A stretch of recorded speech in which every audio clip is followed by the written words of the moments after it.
Hello, this is Deborah Cohen, and I welcome you to my podcast, A Story and a Song. And I was reading the Torah portion this week and discovered that Rosh Chodesh, the biblical New Year, which is coming up in a few days, Rosh Chodesh Nisan, is actually the Bible's New Year. So I thought, well, in the Ancient of Days, they used to have a calendar to denote all of these Jewish historical events, which were numbered. I saw this in the commentary of the Chumash. And it was known in the Ancient of Times as a time of renewal. And it was a feast which was awarded to the women because the women did not give their jewelry to make the golden calf. So God honored the women by giving them this holiday. And how do we celebrate it today? How do you celebrate it today? Well, I dreamed of a way to celebrate it today, and I'd like to share it. If this is something that interests you, I will be back after this brief message.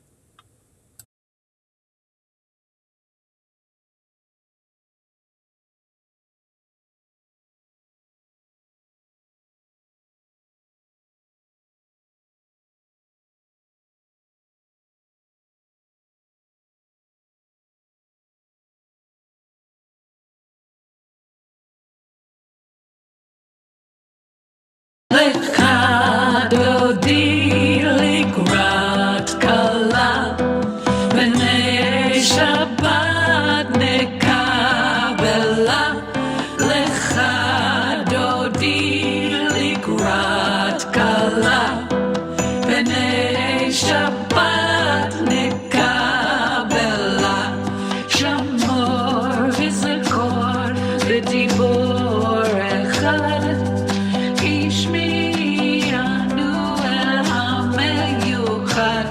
אדוני אחד ושמו אחד, לשם ותפארת ולתהילה. לך דודי לקראת כלה, בני שבת נקבלה.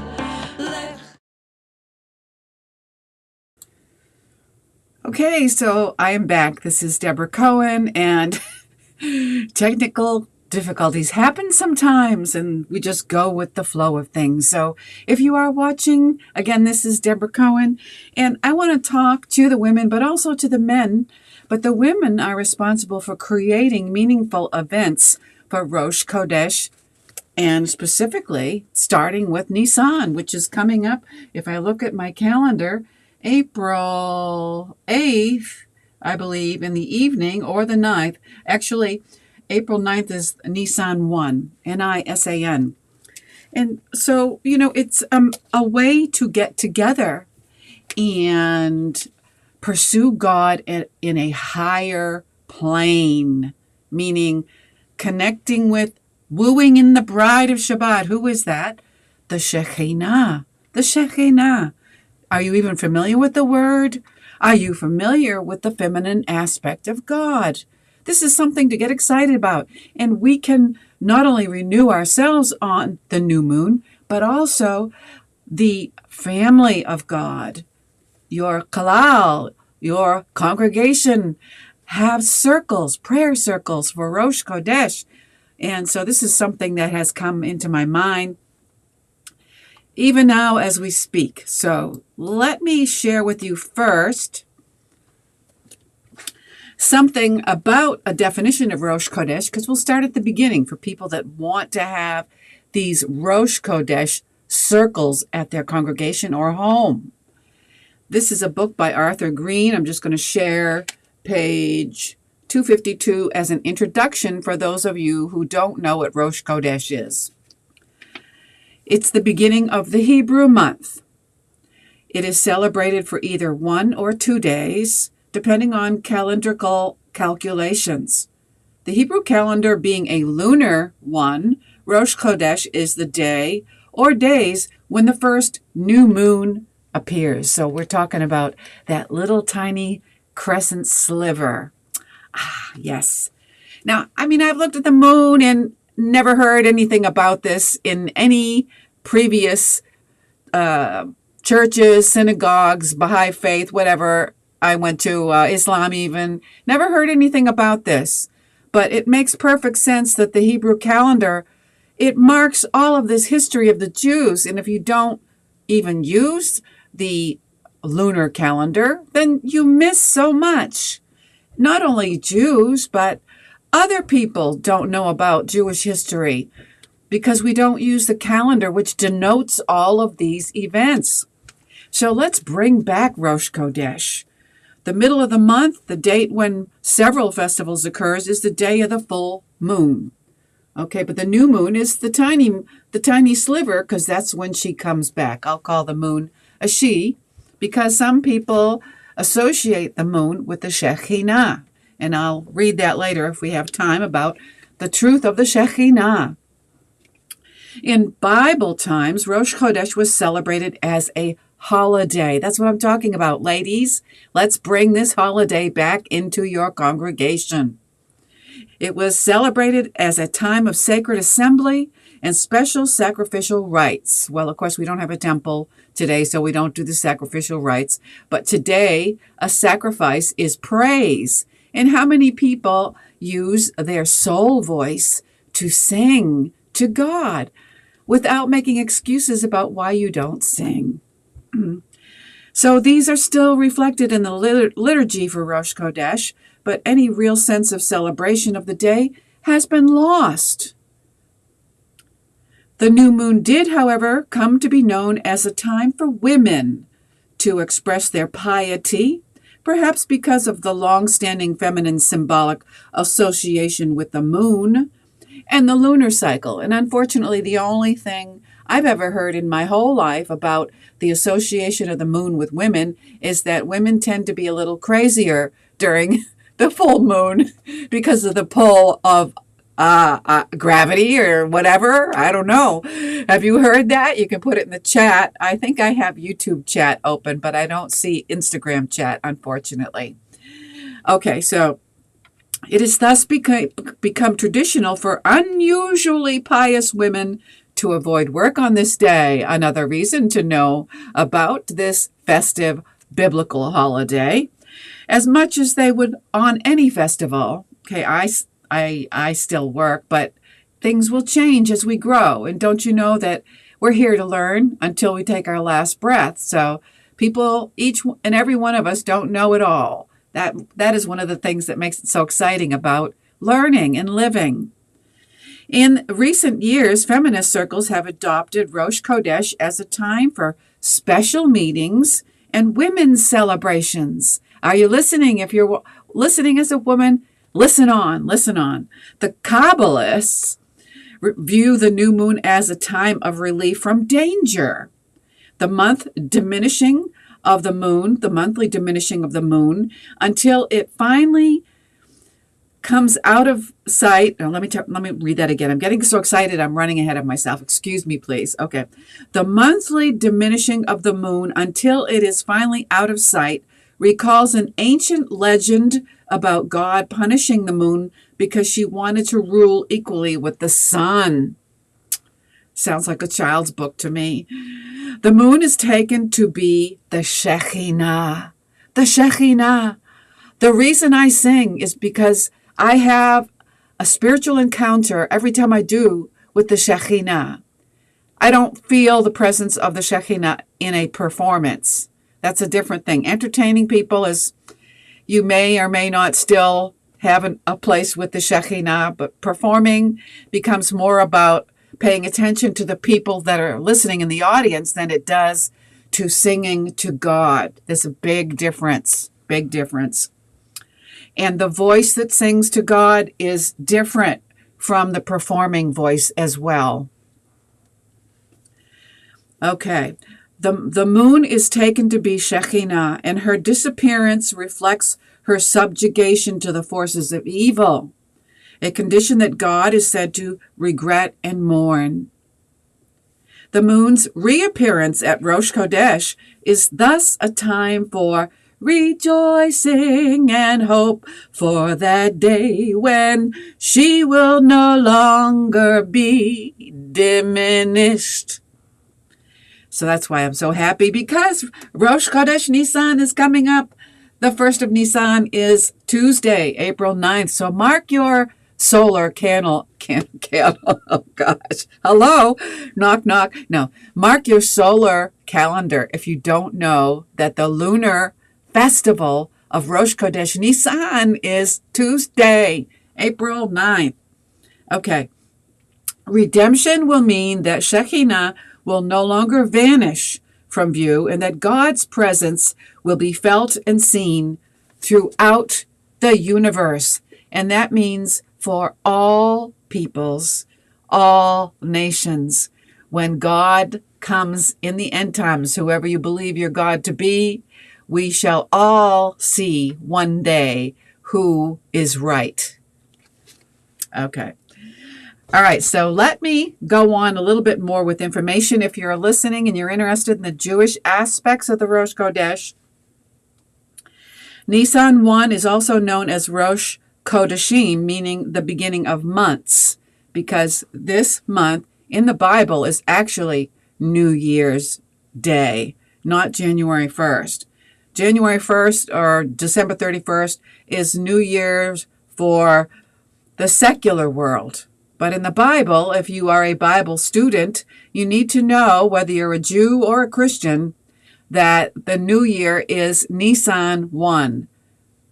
Nisan is the name of the Jewish month. Unfortunately, I think after the destruction of the temple, the Jews took the Babylonian names for their calendar. But in the very beginning, when the Jewish calendar was created, the Bible calendar had numbers. There were no names for the months. It was just numbers. But what happens when you live in a place where you're not with your own people and culture is you start to assimilate the ways of the country that you're living in. So all of a sudden, the Jewish calendar has secular names. So it's called Nisan. But at one time, this would have had the name for the calendar, number 1 in Hebrew. Okay? Nisan 1 lies supreme in relation to other new moons because it is the first. Okay, this is the first new year. It is the new moon of new moons, since all other new moons are traced from it. Nisan 1 is the biblical New Year's holy day, marking the beginning of the exodus of the children of Israel from Egypt. So again, like I was saying, if you don't honor the Jewish calendar, you lose the Jewish history of Israel. Another reason to have a Jewish calendar, a lunar calendar. It is also the first month used for counting the festivals of the Hebrew biblical calendar. And I'm going to read an excerpt from Exodus 12. But before I do that, I need to say a prayer before I read the Torah. Baruch atah Adonai Eloheinu melech haolam, asher kitshanu b'mitzvotav v'tzivanu la'asok b'divrei Torah. The Lord spoke to Moses and Aaron in the land of Egypt, saying, "This month shall be to you the beginning of months." This is God speaking to Moshe Rabbeinu. Let me repeat that in case you didn't catch it. Hashem spoke to Moses and Aaron in the land of Egypt, saying, quote, "This month shall be to you the beginning of months. It shall be the first month of the year to you," end quote, says God. The first commandment given to Israel as a nation before they left Egypt was to establish the biblical calendar by counting the beginning of months, which is why the months were named after numbers, not names. Starting with the first month of Nisan, which is the Rosh Chodesh, the new moon for Nisan 1. I'm going to keep saying it because some of us are hearing this for the first time. April 9th is the first day of the new year. Why is this important? Because God instructed us to honor this feast. And it's not just for the Jews. I'm hearing some people saying, well, the Torah is for the Jews and we don't need the Jews. I know some people are saying that, but that's not what I meant. We don't need the Jewish calendar because it's for the Jews. Okay, that's not true. That's totally wrong, because the Christian Bible was started by the Jews, a sect of Judaism, and their rabbi, JC, was a Jew. So yes, you do need to follow the Jewish calendar as well. Okay? Now, starting with the first month of Nisan, until then the calendar was still in God's hands, as he hadn't yet revealed it to them. During this time, the calendar fell into the hands of the Israelite nation. This is history, Jewish history. If the Jews lost the ability to trace Nisan 1, then the ability to track the appointed times would be lost, jeopardizing even the tracking of the holy festivals and holy days. The Hebrew biblical calendar is dependent on the appearance of Rosh, Chodesh, Nisan. Nisan 1, April 9th, 2024. God appointed Nisan 1 as the beginning of spring, which inaugurates the biblical calendar. The following are the months of the Hebrew calendar. Now remember, they used to have numbers, the calendar, in the Ancient of Days, so I'll say the first calendar, month 1, was Nisan, also called Abib. And the names are Babylonian, they're not Hebrew. 2, Iyar. The month of 3, Sivan. 4, Tammuz. 5, Av. 6, Elul. 7, Tishrei. 8, Chesvan. 9, Kislev. 10, Tevet. 11, Shavat. 12, Adar. And this year we had a double Adar because of the leap year, so there's Adar 2 as well. Now, the name of Nisan was not the original name for the first month, as I've been saying. After the Babylonian exile, the name came upon them according to the book of Esther, chapter 3, verse 7, and Nehemiah, chapter 2, verse 1. Initially, the days of the months were known according to the sequence of their order numerically, just as the days of the week were known as the first day, the second day, and so on. They weren't known as Sunday, Monday, which are also pagan terms, pagan names that we take on when we are in the diaspora, living amongst other nations. There are many Jews that have not been able to go back home to Israel, especially now because of the war. So we live like the people live to a degree in the land that we're in, even though we are strangers in the land. Even myself, as a stranger, I'm a stranger in the United States, even though I was born here. But my homeland, my home country, is Israel. And someday I hope to be able to live there. Go back home. Okay. The arrival of Rosh Chodesh Nisan serves as an indicator that Passover, one of the pilgrimage feasts mentioned in Deuteronomy 16:16, is close. So now we're getting excited with the Hebrew calendar for Pesach, Passover. We celebrate Passover on the 14th of Nisan, according to the book of Leviticus 23:5. The 14th of Nisan. Let's see when that is. It's 12, 13. That is the 22nd of April, 2024, the fast of the firstborn, Erev Pesach. And Pesach 1 is actually April 23rd. The command to sanctify Rosh Chodesh Nisan, the first new moon as given to Israel in Exodus 12, verse 1, shows the need to observe all new moons and holy days as revealed in the Torah. And again, the Christians will say, at least most of them that I've heard, that they don't follow the Torah because it's been fulfilled. That's not true, because their rabbi was Jewish. He honored the Torah. And we don't eliminate these feasts because God said they're eternally. They're forever. They're forever. So no person or being changes the written word of the Torah. The celebration of Rosh Chodesh Nisan honors God as the creator, master, and controller of all time. Jewish tradition celebrates two main New Years, which makes it really confusing to me. Nisan 1, which I'm talking about today, and Tishrei 1. On Tishrei 1, God created the natural order, while in Nisan 1, he began the supernatural recreation, hence why we start the celebration of the festivals in Nisan.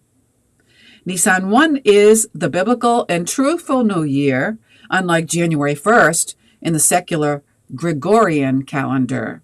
It's noteworthy that the Julian calendar, which preceded the Gregorian calendar, celebrated the New Year around March/April when Nisan falls. Now, isn't that interesting?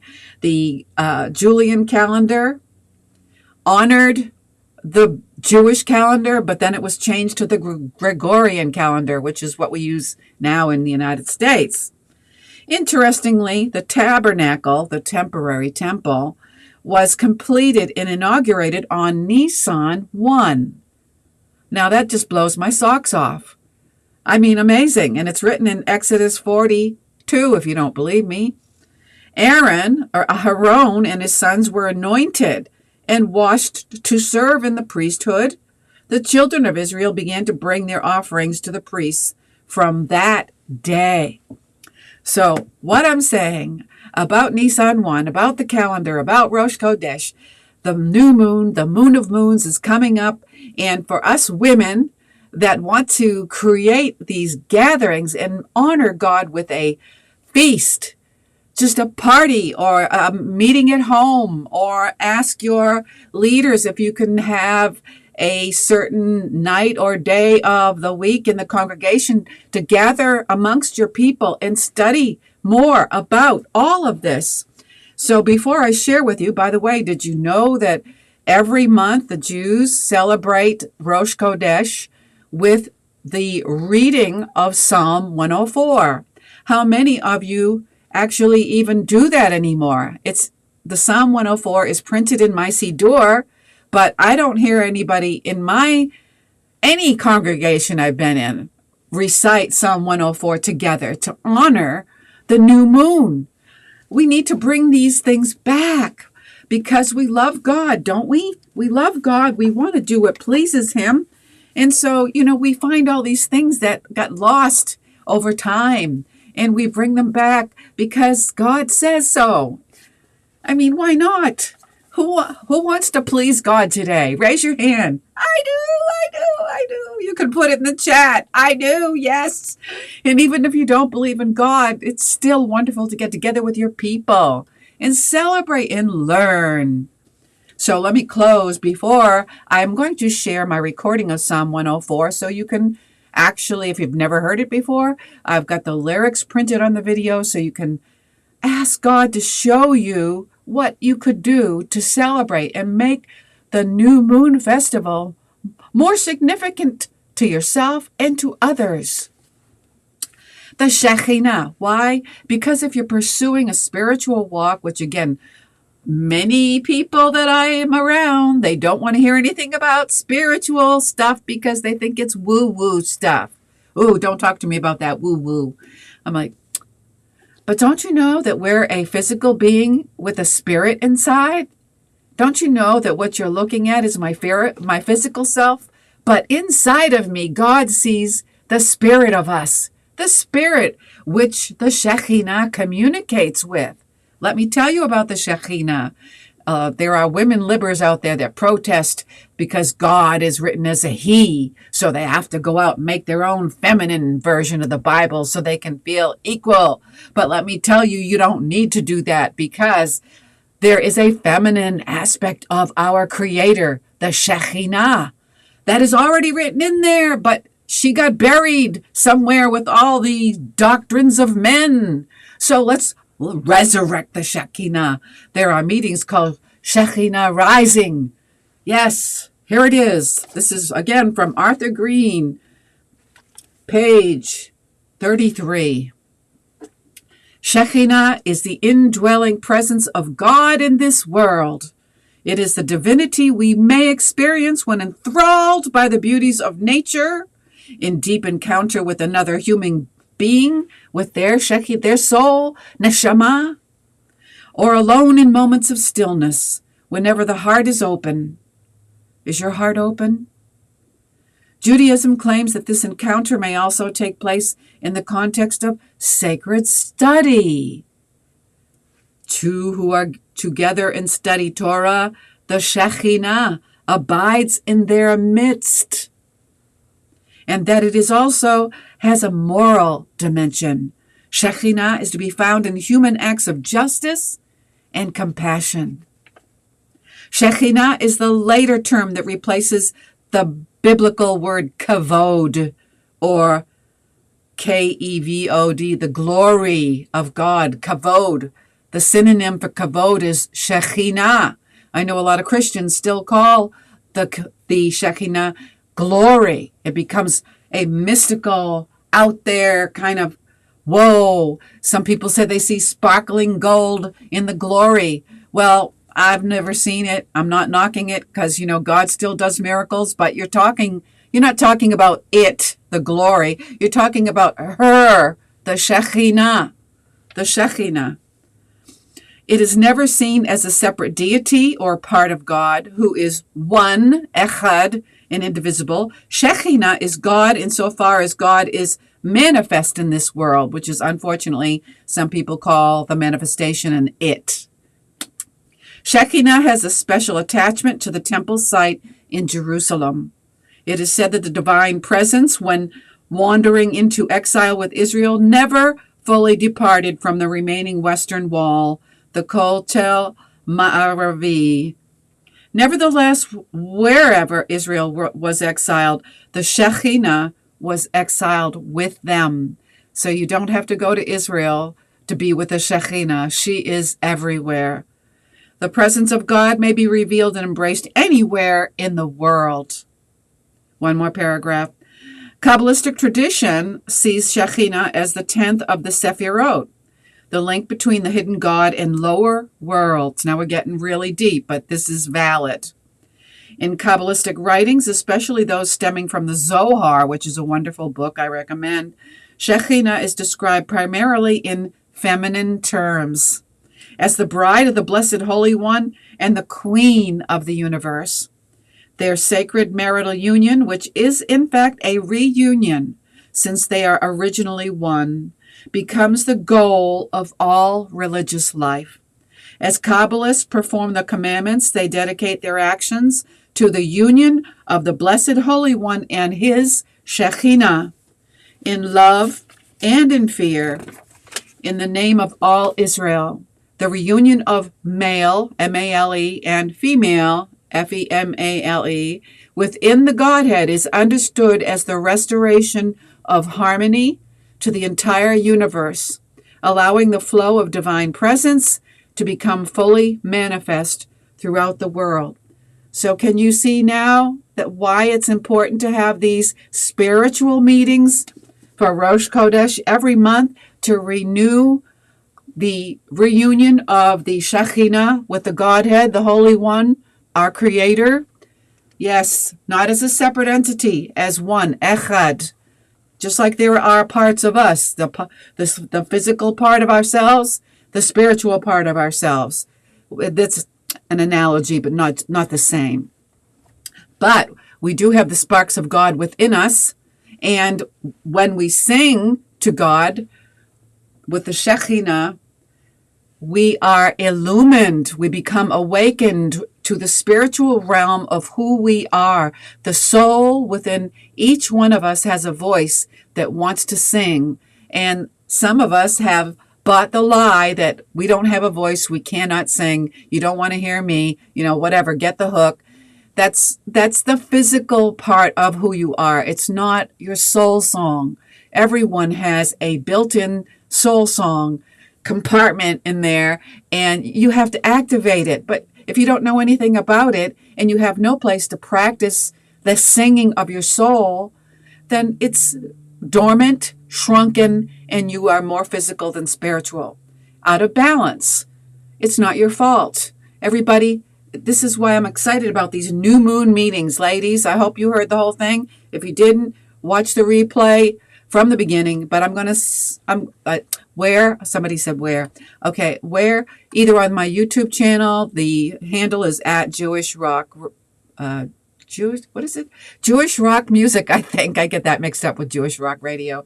Jewish Rock Music. And on Instagram, well, it's live on Instagram, but I think that's where it's in the archive. Sorry, I just switched. I used to be Twitch, but I switched, and now I'm YouTube and IG. So anyway, okay, so let's listen to Psalm 104.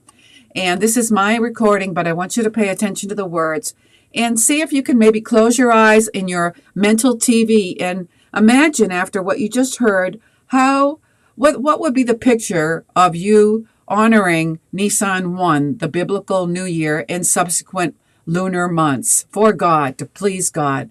Thank you for listening, and I hope that you will share this with somebody, and that I'll see you again next week at 11:30 a.m. Eastern Time for a story and a song.